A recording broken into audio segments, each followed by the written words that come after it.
Hi, I'm Ray Colvin. This is Racks and Tracks TV.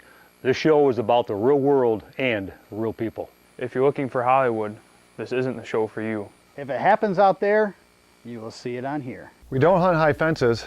We believe in fair chase and getting the youth involved. If you're looking for a 180 class buck, you probably won't find that here.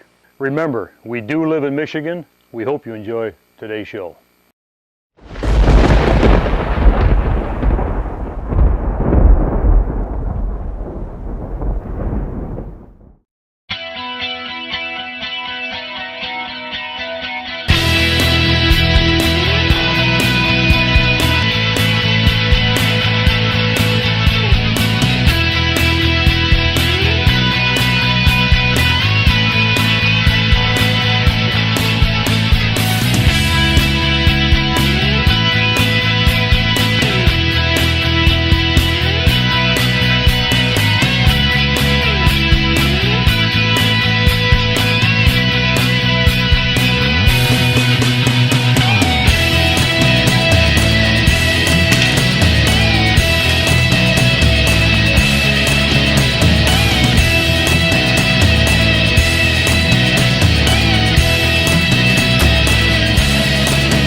Welcome to this week's Racks and Tracks. This week we're going to do something a little bit different. I called a good friend of mine in, Tom Richerdson.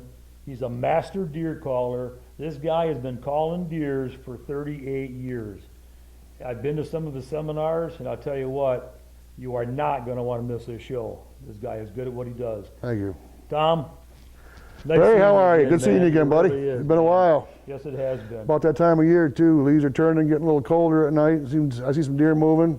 It's getting close, buddy. I mean, it's beautiful out there right now. We did a little hunting this weekend, a little doe season. Mm-hmm. I ended up missing a couple does this year. Oh. Yeah, I know it. A lot of It hair happens, on them. though, dude. I'm human. As much as I shoot that bow, I still miss. I mean, that's just what it's all about. But hey, I've got a lot of people out there always asking me about deer calling, and I know you are the master on calling. You know, my question to you is, when these bucks are out there, out of range, you can't get a shot at them, these does are out of range, you know, I'd like to pick your brain a little bit here on what does it take to get these deer close enough for a bow shot? So could you maybe open that up a little bit for me? And Absolutely. Deer talk all year round. Bucks not so much. You know, guys are guys. You know, they don't start getting vocal till the rut comes in later in the year. But the doe-fawn relationship is the big banana. That's the whole ball of wax, the meat and potatoes. Because keep this in mind. What is a man's Achilles heel? The girls. women. Women, always have been. Now, what is the women's weakness, their greatest weakness? Children, kids. If you can master that fawn-doe relationship to where you can consistently bring in the girls, I guarantee you the boys are going to follow. That makes sense to me, but when you said that, first thing I thought of was shopping. Yeah, that too. But that's yeah. But keeping them girls into you, and there's a number of ways of doing that. And we're going to get into that a little bit later. You know, you got the social calls, which is good for blind calling. Fawn in distress is your best friend. There is no defense against a fawn in distress. I've always said I've been at hunting shows and such, and I tell these guys when we're talking about this, and I'll tell them, I go, I'm 6'3" and I weigh about 135 pounds. Well, exactly. I'm working on it. I'm 3 1/4. But if I was to grab a child and harm him in any way, and he's squalling, what's going to happen? Mom's coming running. What's going to happen? Not just, now here's the beauty of this. The maternal instinct of these does is not just for their biological fawn. It's any fawn. So done correctly, there's no defense against this. A fawn in distress, every doe within earshot is going to come on a dead run and ready to do battle. Now, a buck could care less about a hurt fawn or a lost fawn. They just don't care. But they are going to be right behind that doe. To want to know what's going on. The doe's coming in to defend this hurt fawn, see what's happening, and that buck is right behind her because it's breeding time. He wants to breed. Gotcha. So I mean, how many times have you been sitting out in a tree stand, you know, and to see a hot doe running around out in that field for the last hour, and a nice big old buck chasing her around? There's absolutely nothing you can do about it. Well, there is something you can do about it. And calling, I'd say, like Ray mentioned, I've been calling for 38 years.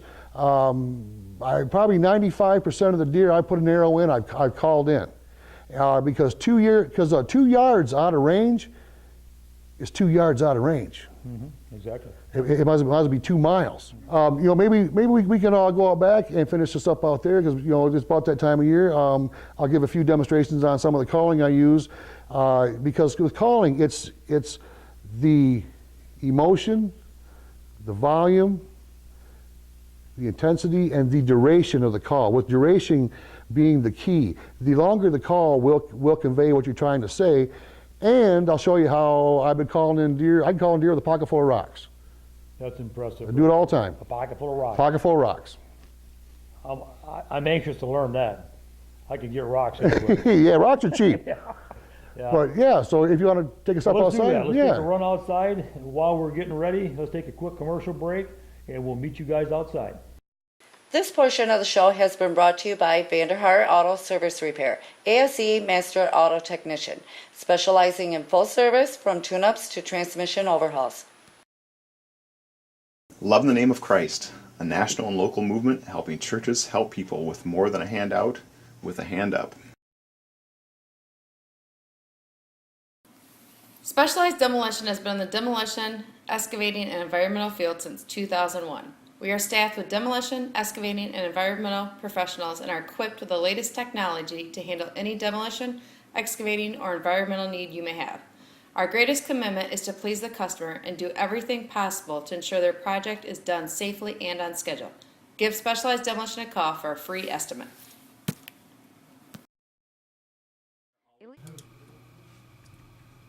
Drosk Heating and Cooling. We are small enough to make you feel like family, but large enough to handle any of your heating and cooling needs. We are licensed to install and repair all makes and models of systems, including boilers, furnaces, geothermal heat pumps, as well as any AC equipment needs you may have. So if you need assistance with any of your heating or cooling needs, please feel free to call Drosk Heating and Cooling and let us treat you like family. Hi everyone, I'm Ray.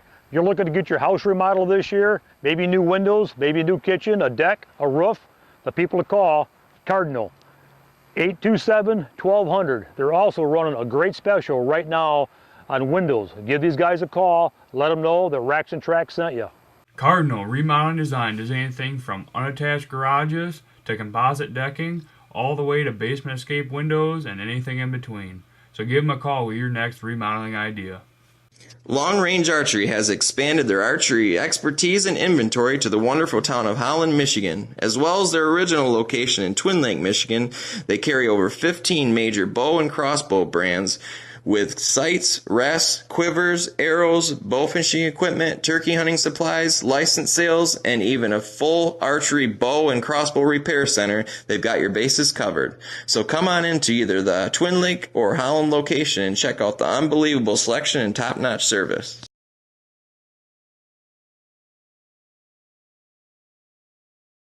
Racks and Tracks is proud to be sponsored by these fine products. Looking for the perfect pair? Well, here it is. The Prime Bow, made by G5, and the Striker Broadhead, a match made in heaven.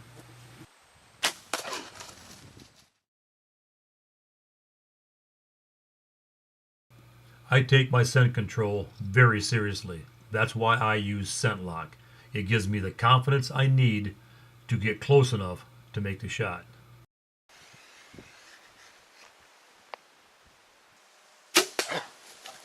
And the fighting purrs. Okay. Now that call right there, I'll break down more gobblers with that call right there than any other call. You want to kill a big bird this spring? Get your hands on a Quaker call. Well, everybody, welcome back. We're out here with Tom Richardson, master deer caller. A little while ago, we were in a house. We were talking about calling in some bucks and calling in some does.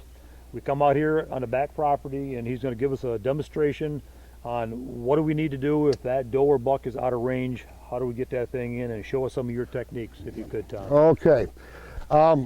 Now there's an awful lot to this, and now just remember, I'm not the last word in calling.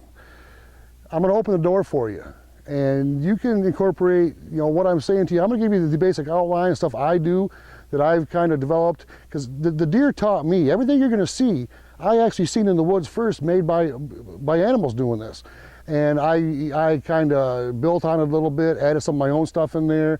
But each situation, each scenario is just a little bit different. So I'm going to open the door for you, then you guys walk through it, and you can learn what I've taught you and apply it to your own situations. Okay, first of all, in order for calling to work and be effective, you need to be invisible. The deer can't know you're there. They're there because you're not. I do a lot of my scouting, especially if you know your area intimately. There's no reason to tromp around in there just because it's time to go out. I know it's hard not to, but remember, the deer are there because we're not. So when you do, we're gonna get the boring stuff out of the way first. Watch your scent, really watch your scent. You know, sight control, the UV stuff there. I do a lot, I call it remote scouting. As it gets closer to season, the bucks are still batched up. So I'll grab a cup of coffee after supper, and I'll take a ride around the section just to see what's out there. So when I see these bucks coming out a certain part of the woods, I know that woods intimately, so I know whereabouts, you know, what trees are in there that I said tree stand in.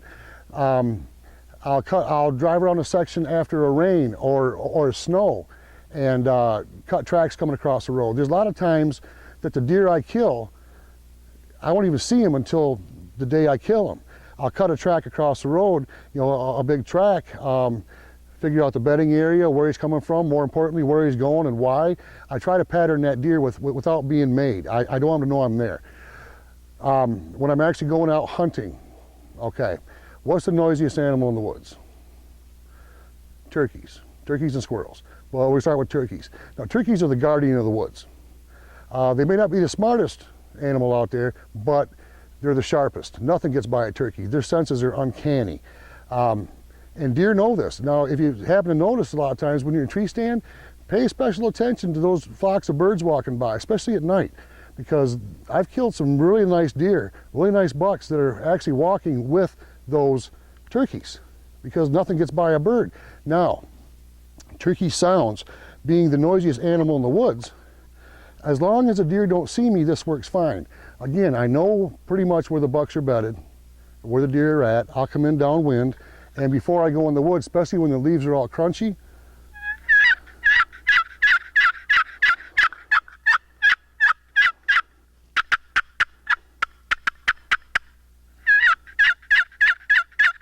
I'll just give the impression that I'm a turkey walking through the woods. Now, putting a deer at ease, again, using mimicking other animals in the woods. This right here is a purr. Turkeys make that when they're content. Usually they're feeding the lawn. When you're in the stand next time, take time to observe.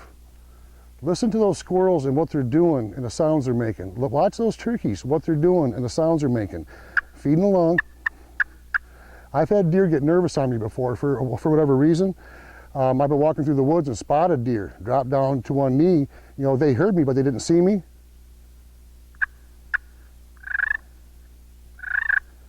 A turkey makes that purr when he's content. And the deer hear that, their tails drop down, swish back and forth a couple of times, and right back to feeding. So that's a real good one to have with you. Very good. And you can do that with a mouth call too.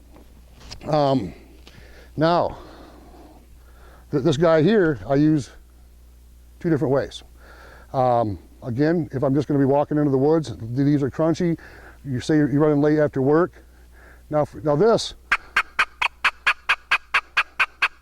is not a squirrel call. That didn't sound very good. That is not a squirrel call.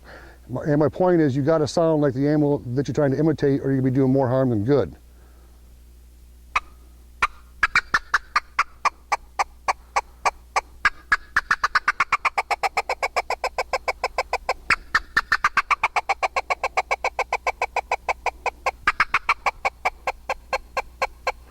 Now, I use that to cover my tracks. If I drop my water bottle out of my tree, like I do at least once a hunt, I mean, no matter where you put it, you're going to drop your water bottle. I'll light this up.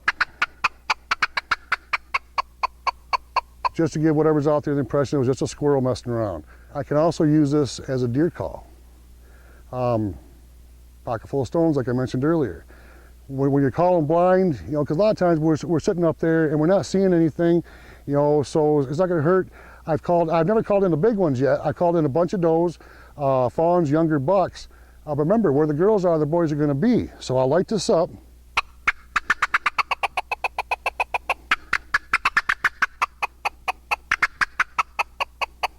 Make it sound excited. Then I start tossing out rocks. Add, you know, just intermittently. 1 second, I'll count to 2, count to 4, count to 3, light it back up.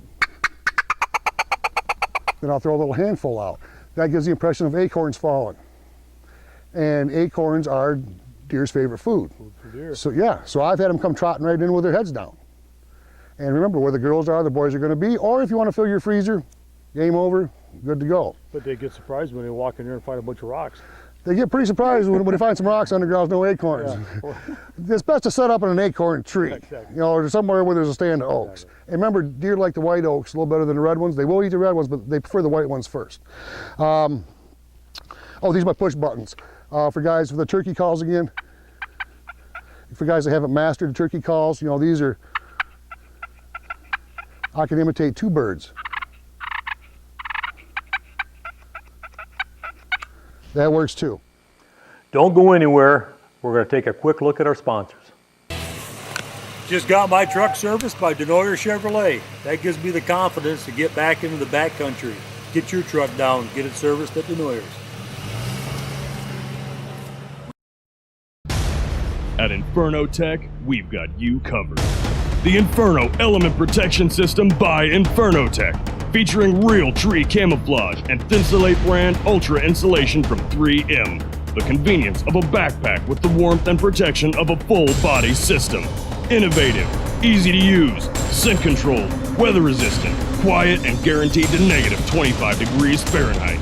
Visit us on the web at infernotech.com. Where do you take your animal after its harvest? Do you take it to somebody you trust? I've been a taxidermist now for 38 years. I specialize in big game heads and full mounts. You get a chance, come on in, check out my showroom. Also, this fall, I'm running a special on deer heads. The first 25 heads that come in my shop, $400 a piece. Good luck this fall hunting that trophy. I hope to see you then. Hey Earl, what does fishing have to do with gospel? Well, Jesus said, follow me and I will make you fishers of men. And my wife and I are leaving Michigan to do some fishing on the Rocky Boy Indian Reservation in northern Montana. If you'd like to find out more about our ministry, check out nowjesus.org.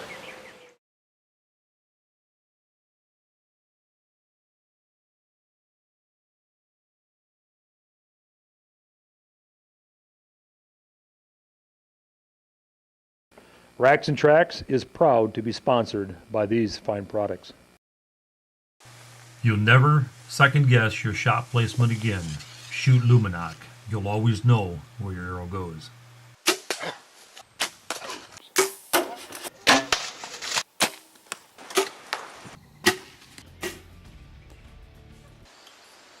Why mess with flimsy hangers when you can use the Zip Start made by Slate River? They start the first time, every time. When you're hunting that trophy this fall, don't cut corners. Why cover up when you can eliminate? Use ATSCO Scent Eliminator. Juice up your food plot this fall with the new salad dressing made by Tinks. The deer love it. You will too. Okay, now we're going to talk about actually calling in some deer. Now remember, you know, deer talk all year round, and we want to focus on the fawn does. Because remember, when I said that where the girls are, the boys will soon be. And these does talk all year round. Now we're going to start off, you know, the scenario most of the time is we get set up there and, you know, 1 hour ticks by, 2, 4 hours ticks by, we're a little bored. I will call blind. I don't like to a lot because I don't like being taken by surprise. But we're going to start off with early season opening day, October 1st. Social call. This works on doe or buck. Say for example, you see a buck walking along a fence row. Now remember, deer do not yell, so you want to keep it quiet and then gain volume until he hears you. And remember also, this is really important, the length of the call is what you're trying to say. I get guys telling me all the time, calling don't work for me. I mean, I have no faith in it. I've never had any luck. I say, well, let me hear you call. So what they'll do is they'll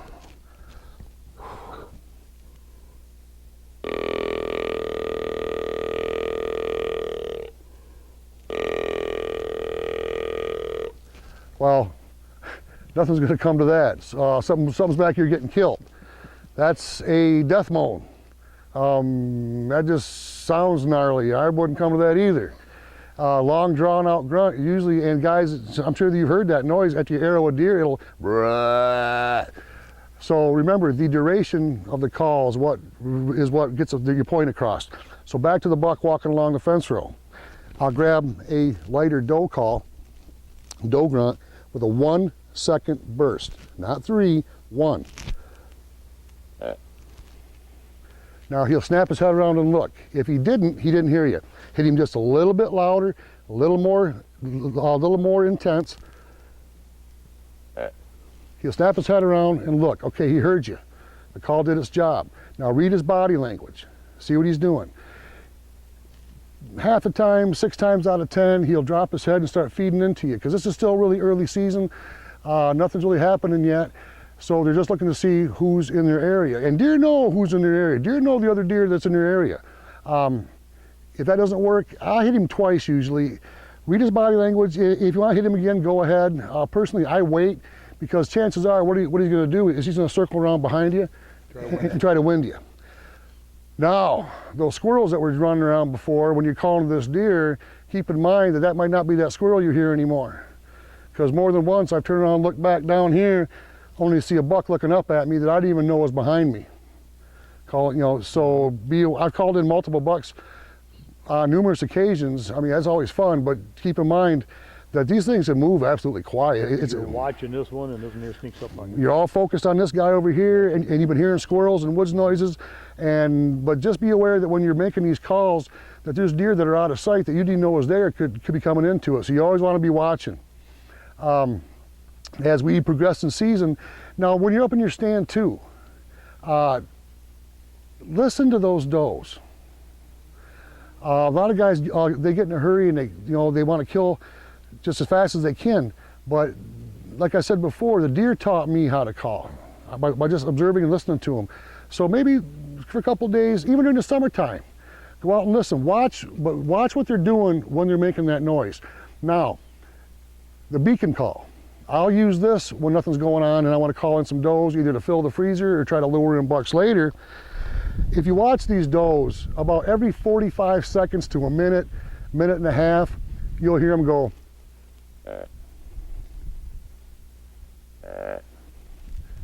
They're letting their fawns know where they are. Usually that's a mother-daughter.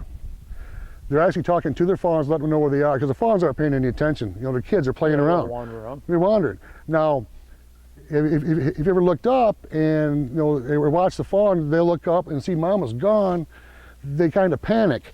And this is the call they'll make. And this is what you guys want to make when you want to call in, say you're sitting on a cornfield, you're not seeing anything, because other does will hear this. Now remember, the maternal instinct hasn't got to be her biological fawn.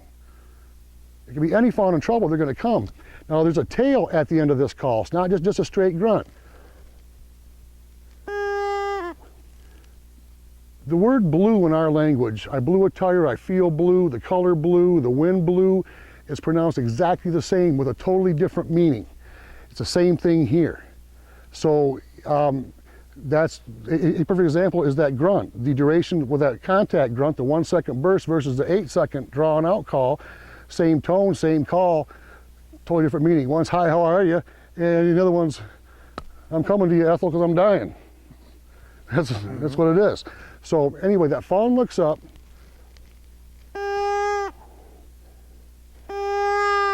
It almost sounds like it's the word mom, actually.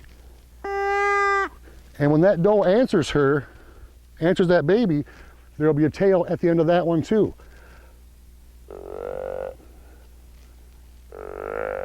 About a 2.5 to 3.5 second call. I always enjoy talking to Tom Richardson when he's here. He's a very knowledgeable man on deer calling. And don't forget, we're going to bring him back next week, so don't miss the show. We hope you enjoyed today's show as much as we enjoyed bringing it to you. Until next week, I'm Ray Colvin. We'll see you right here on Racks and Tracks. Fawn in distress. And this call, like I mentioned earlier, used or done correctly, there's no defense. Done correctly, every doe in the woods is going to come running to do battle for this fawn. It has got to be hers, remember. Now calling the bucks. I found 3 ways to do this. Curiosity, jealousy, and outright challenge. He was matching her step by step. So it was like a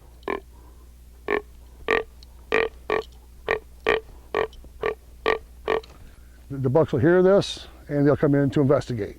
I've called a lot of deer with that call right there, but this one is dead serious, really. I almost got killed a couple years ago doing this. And that buck spun his head around, laid his ears back, and here he come. I had no time to react. I didn't even have an arrow out yet. That call right there is a direct challenge to fight to the death. And if he comes to this, like I told you, he's not coming to talk about the weather, he's coming to kill you. So you want to be really aware when you use that. Racks and Tracks would also like to thank these fine sponsors.